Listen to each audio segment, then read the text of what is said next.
Now David, David's going to.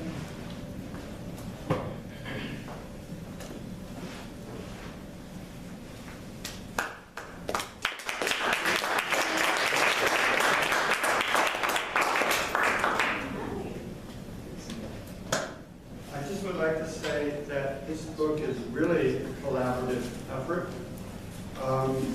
For example, it took about 10 tries to get the introduction into shape. The reason my name is on the introduction and on the front is because it was on my head that they were doing the hammering. But everybody contributed to it, and I'm really very grateful to them because I understand that the introduction, you can get a copy of this book, you read it, it's really helpful.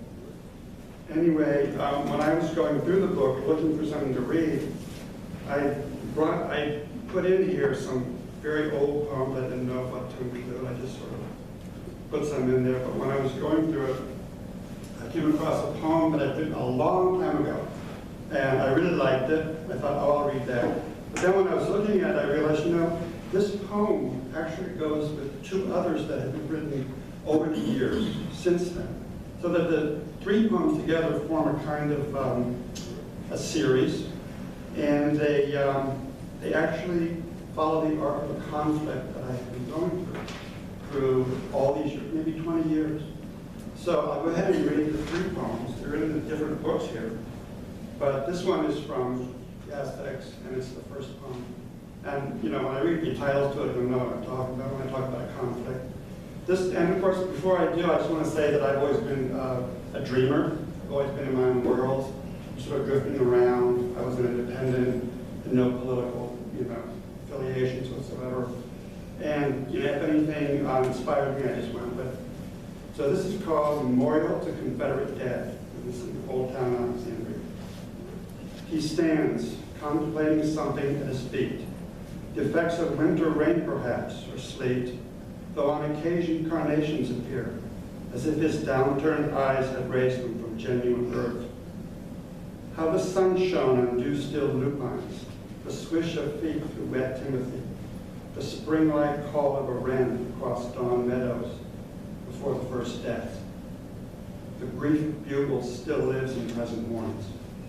But more than a lost morning, more than echoed voices that have lost their source, more than the metaphysics of defeat, gone the trumpeter, gone the drum, gone pennants jumping in the breeze, gone the cause.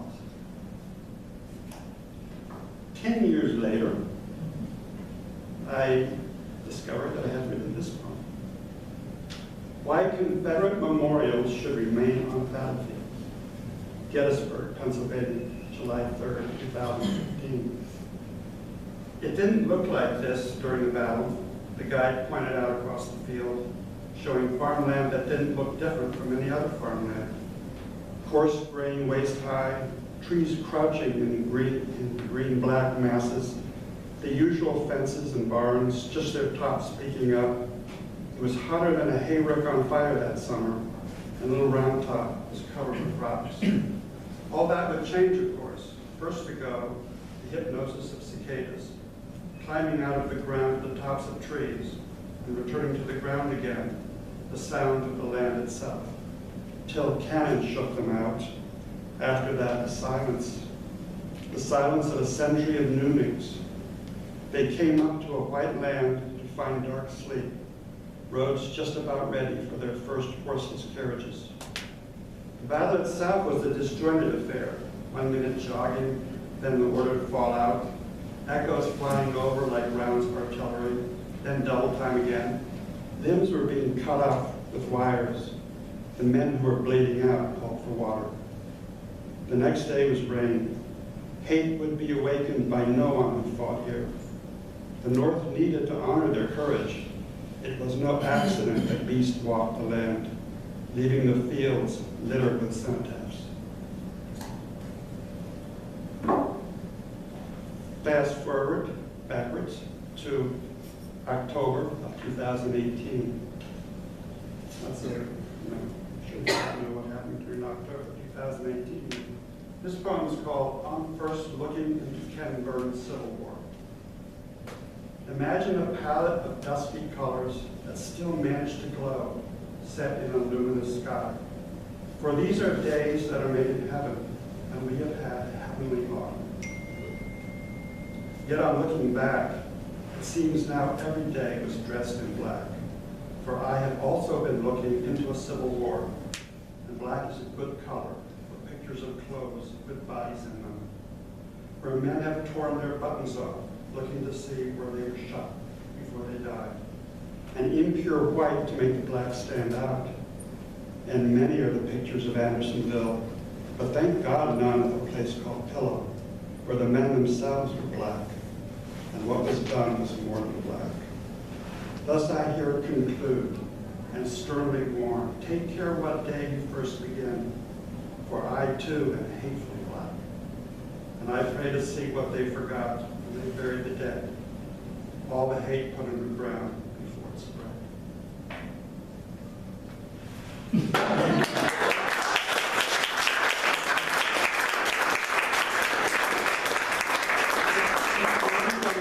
Just so you can see the kind of philosophical I try to take during rough times.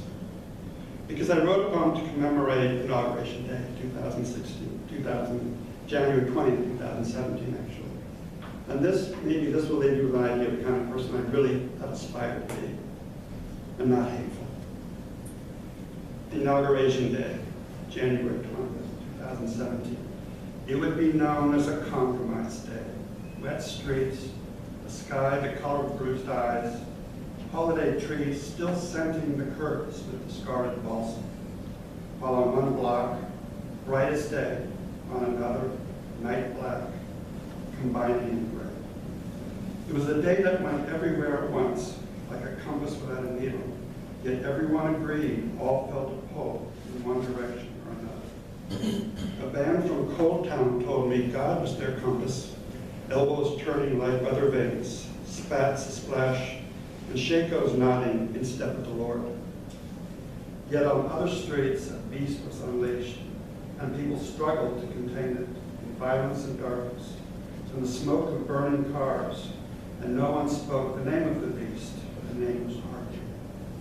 For others, it would be known as the day to stay in. Those who had cats understood as they picked up pieces of a puzzle that took a year to complete. And those who had children watched a city of Legos demolished and felt sad anyway. And someone with a chessboard acknowledged there was no evil in the pawns. So it continued to be a day that pleased no one. Pigeons scattered without a sense of direction. The good is a magnet that knows only one thing. We are a shock of rain on empty bleachers and the logic of small crowds.